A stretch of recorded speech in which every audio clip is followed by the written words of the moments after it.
Muy buenos días. El tema que hoy vamos a exponer, el tema que hoy nos ocupa, es el discurso jurídico. El objetivo de este tema es comprender que el discurso jurídico tiene como objetivo, a través de sus argumentos convincentes o persuasivos, ilustrar la inteligencia de los jueces para decidir si un hecho se ha realizado o no, si una persona es o no culpable, si ha de aplicarse tal o cual regla jurídica o si ésta se ha de interpretar en uno u otro sentido. Que los actores de la disputa judicial se adhieran a sus propuestas del hablante, en particular busca que el juez se adhiera a sus peticiones, que ese es el objetivo de esta situación, que el juez falle a nuestro favor, que es la intención. La administración de la justicia siempre se nos ha presentado como algo objetivo e imparcial. Es por ello que en el ámbito del derecho de los conceptos de objetividad y verdad toman especial relevancia, de manera particular en el descubrimiento de la verdad sobre los hechos juzgados. Las características del discurso jurídico son resultado de la necesidad de preservar y comunicar uno de los principales valores del derecho. El discurso jurídico cumple una importante función para la construcción de esta objetividad e imparcialidad que pretende la institución jurídica. La existencia de acuerdos propios de la disciplina, como el sentido y el valor atribuido a las normas jurídicas o el consenso sobre lo que se considera un hecho, una presunción o una verdad, junto con el uso de estrategias retóricas, lo que es un discurso como un mensaje y se divide en emisor, mensaje y receptor, lo que es la retórica.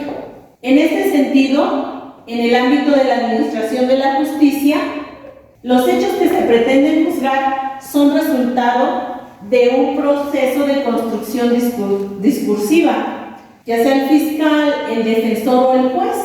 Por lo general, no han sido testigos de los hechos motivos del proceso, el proceso jurídico. No existe, pues, una manera objetiva de descubrir los hechos, de modo que sería inadecuado sostener que existen acceso a los mismos, tal y como fueron, dado que la única forma de acercarse a ellos es mediante el proceso de reconstrucción desde el presente de algo que ocurrió en el pasado. Esta reconstrucción se realiza mediante prácticas lingüísticas. De esta forma consideramos como un efecto del discurso la reconstrucción de la verdad sobre los hechos. Las prácticas jurídicas se han modificado a lo largo de la historia en función del tipo de sociedad y el tipo de instituciones jurídicas con la que o en torno a las cuales se realiza o genera el discurso. Este hecho implica, como consecuencia natural, que los discursos a través de los cuales o con los cuales se ejerce el derecho, asumiendo que las prácticas jurídicas se realizan como procesos discursivos. También se han sufrido cambios importantes en sus modos de enunciación, mas sin embargo, tanto los discursos jurídicos de antaño y los actuales comparten características comunes que se han mantenido a través de los años.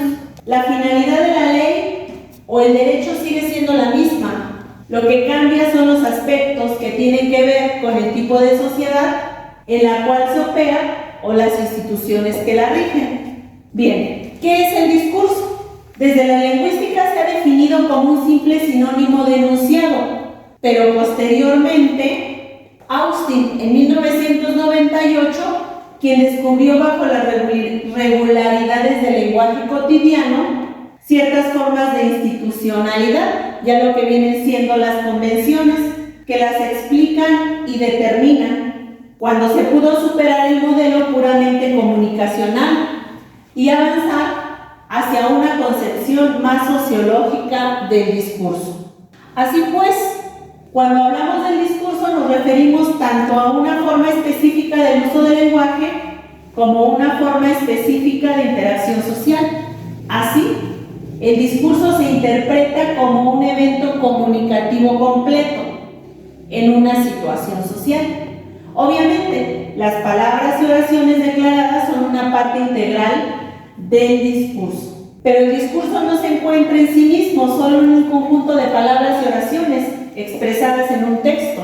Y en el habla, el significado del discurso se encuentra en una estructura cognitiva, que es un conjunto de ideas. Bueno, nos encaminamos nuevamente a lo que es el discurso jurídico. Sin embargo, no es homogéneo y nos impone de entrada una distinción fundamental. Una cosa es el discurso sobre el derecho o sobre la norma, y otra cosa es el discurso del derecho o de la norma. El primero constituye metalenguaje con respecto al segundo. Reviste por lo general un carácter meramente descriptivo o constatativo y se limita a representar discursivamente la realidad jurídica. Tales son, por ejemplo, las teorías y las doctrinas jurídicas, las opiniones con respecto al derecho. Este tipo de discurso se le puede englobar bajo la denominación general de ideologías teóricas sobre el derecho. El segundo tiene un carácter normativo y manifiesta propiedades performativas, es decir, conlleva en su misma enunciación una cualidad operativa intrínseca que impone modelos de comportamiento, produce realidades nuevas o modifica las situaciones existentes. El discurso del derecho no es meramente constatativo, descriptivo o valorativo, sino también un discurso operativo, un discurso acción. De acuerdo con Kalinowski, el discurso del derecho o de la norma reviste tres modalidades principales, según se trate del discurso del legislador, del discurso del juez o del discurso de la ley. Las dos primeras modalidades no presentan mayores dificultades para su conceptualización. El discurso del legislador tiene por objeto la ley y cuyo sentido es la promulgación de la misma, en consecuencia de la práctica según la cual se requiere el empleo de expresiones para la realización de los actos legislativos de emisión y promulgación de las leyes. Como se puede ver fácilmente, esta modalidad de discurso es normativa, solo en sentido derivado. El discurso del juez que dicta sentencia es también performativo y al producir efectos inmediatos y modificar ipso facto la realidad, a diferencia de la modalidad precedente que es directamente normativa. Según Vignaus, todo discurso jurídico, trátese de la elaboración o la interpretación del derecho, debe considerarse como discurso argumentado y por lo tanto organizado en vista de un proyecto que es el discurso negocia frente a una autoridad particular o general, habida cuenta de los valores que le sirven de pretexto para fundamentar sus enunciados normativos, lo que significa en primer lugar que este discurso debe considerarse como constituido por estrategias que asumen una apariencia lógica y están destinadas a inducir y regular el juicio colectivo sobre una situación o un objeto. No se puede ignorar entonces al sujeto que articula estos discursos, ni las condiciones sociales que suscitan y aseguran su despliegue. Para realizar un análisis del discurso jurídico es necesario el estudio de sus reglas de formación. Esto no se refiere a ser un estudio meramente lingüístico, más bien se refiere a los aspectos fundamentales de tal tipo de discurso. Las reglas de formación del discurso jurídico no son reglas referidas a reglas de identificación, a los registros lingüísticos de las expresiones, sino más bien a las reglas de identificación, es decir, las reglas de designación de los sujetos que tendrán a su cargo el proceso discursivo. Así pues, Para conocer la estructura argumentativa del discurso jurídico, será pertinente analizar los siguientes aspectos. Como número 1 tenemos el proceso de enunciación. Este aspecto nos remite, por un lado, al sujeto enunciador, quien imprime el sello característico de la comunicación, y por otro lado, al carácter específico de la comunicación. Como número 2 es el enunciado. Este rubro lo que importa es el modo en el que el sujeto ubica lo que dice en relación con la verdad, esto es, su representación de la realidad constructiva a través de un propio discurso. Y por otro lado, la relación de estos con una norma, esto es, la calificación como un hecho jurídico. Y como siguiente, la finalidad u objetivo, puesto que el discurso jurídico pertenece al orden del hacer, por eso que su organización interna se configura en relación a su finalidad. Una de las particularidades de la estructura argumentativa del discurso jurídico es el proceso de la construcción o reconstrucción de los hechos. La verdad sobre los acontecimientos a juzgar es construida discursivamente.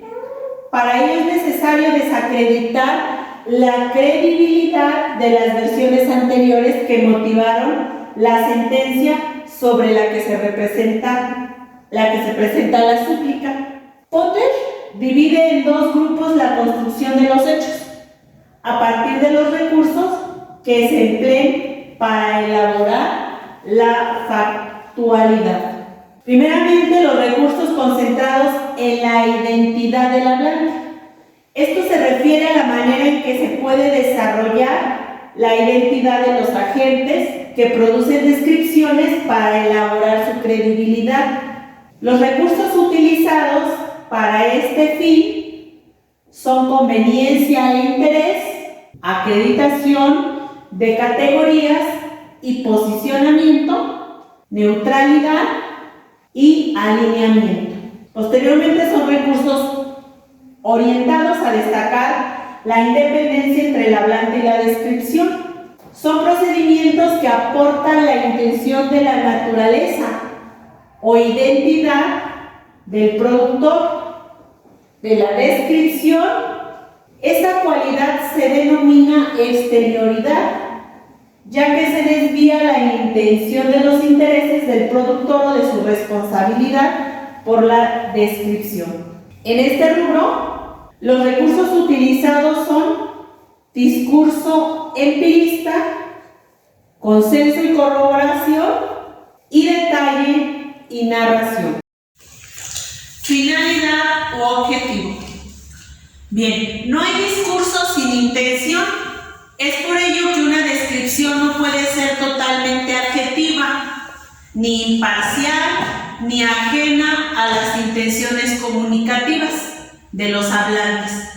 Describimos o narramos o contamos las cosas con una finalidad práctica. Así, por ejemplo, se puede describir algo con la finalidad de informar o impresionar, escandalizar, buscar adhesiones o provocar una respuesta.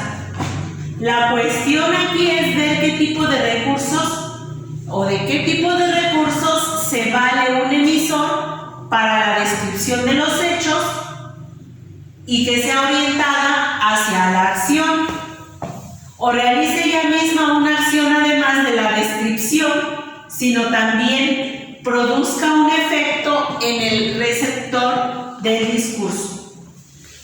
Para lograr que la descripción de los hechos sea orientada a la acción, es necesario utilizar algunos procedimientos que estén orientados a la manipulación de la información y las modalizaciones de representación con la finalidad de reforzar la intención comunicativa del discurso, como son la orientación de las descripciones a la acción.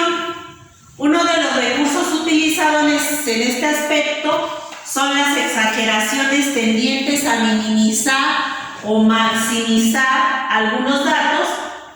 Este tipo de recursos tiene el efecto de reforzar la intención comunicativa del discurso, ya que forma parte del proceso de construcción de la verdad sobre los hechos juzgados. La estructura argumentativa. No hay que olvidar que el discurso está orientado para obtener resultados y es por ello que su coherencia semántica está en relación con la fuerza ilocutiva, o sea, las ideas. La configuración enunciativa determina la organización interna de los procesos discursivos. El discurso se configura en relación con su finalidad. Uno de los componentes fundamentales de la argumentación es, como se vio antes, la inicial desacreditación de las versiones de los hechos dadas por los testigos y sobre los cuales se basó la sentencia, y la consecuente reconstrucción de los mismos para presentarlos con carácter distinto y que sean juzgados de modo diferente. Para ello utiliza el esquema argumentativo, en el cual el hecho está relacionado con una norma jurídica, en tanto de esta es una regla que establece las consecuencias jurídicas que siguen a un hecho.